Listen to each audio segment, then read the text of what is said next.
Great Smoky Mountains National Park, October 8, 1976.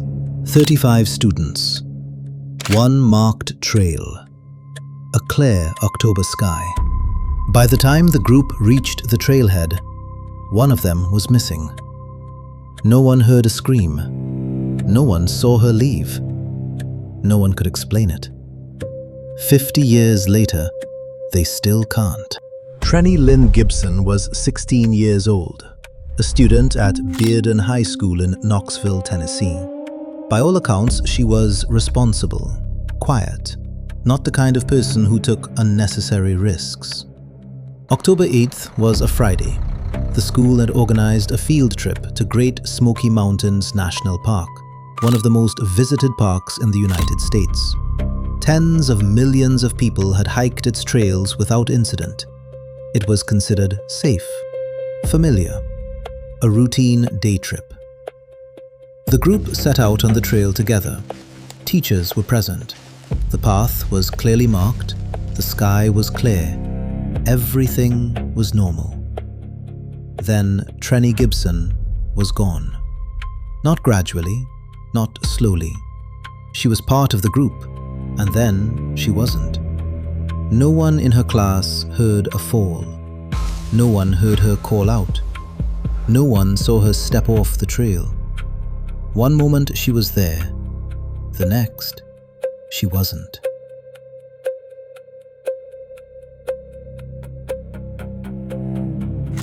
The alarm was raised almost immediately.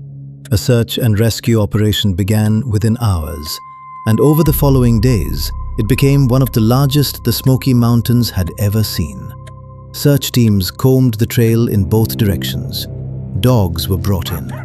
Helicopters swept the ridgelines. Hundreds of volunteers spread across miles of terrain. They found nothing. No backpack, no clothing, no footprints leaving the trail, no sign of a fall, no remains. The search continued for weeks. Then it slowed. Then it stopped.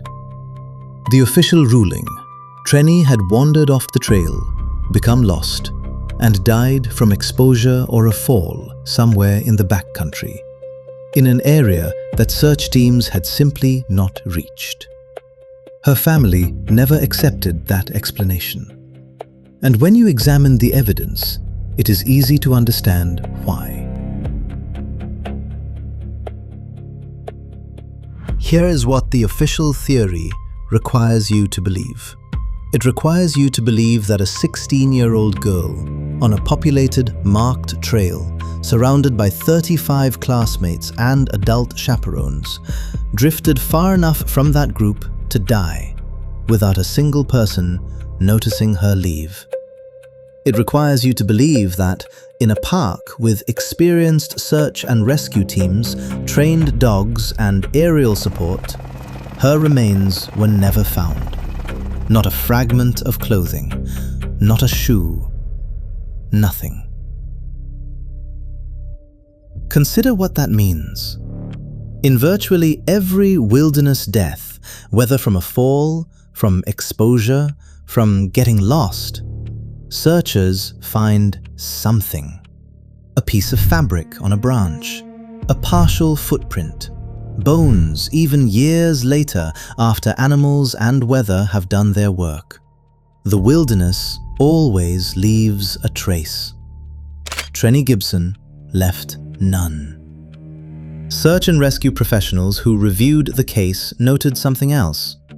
The terrain around the trail she was hiking is not the kind that conceals a person easily. The dense forest areas were searched. The drop-offs were mapped. The creek beds were checked. She was not there. Then there is the question of time. The window in which she disappeared was not hours. It was minutes. That rules out a slow, gradual drift from the group. Whatever happened to Trenny Gibson happened quickly, and it happened on or very near that trail. Cases like Trenny's don't get the attention they deserve. Not because they aren't disturbing, but because they don't have a clean resolution. There's nothing to report, just an absence where a person used to be. Subscribe to Refract. This is the kind of case we investigate. 3 explanations have been put forward over the decades. None of them are fully satisfying. The first is the official account, a tragic accident, a body in a location that no search team ever reached. It happens. Rarely, but it happens. Wilderness terrain is vast. The Smokies alone cover over 800 square miles. The problem is the dogs.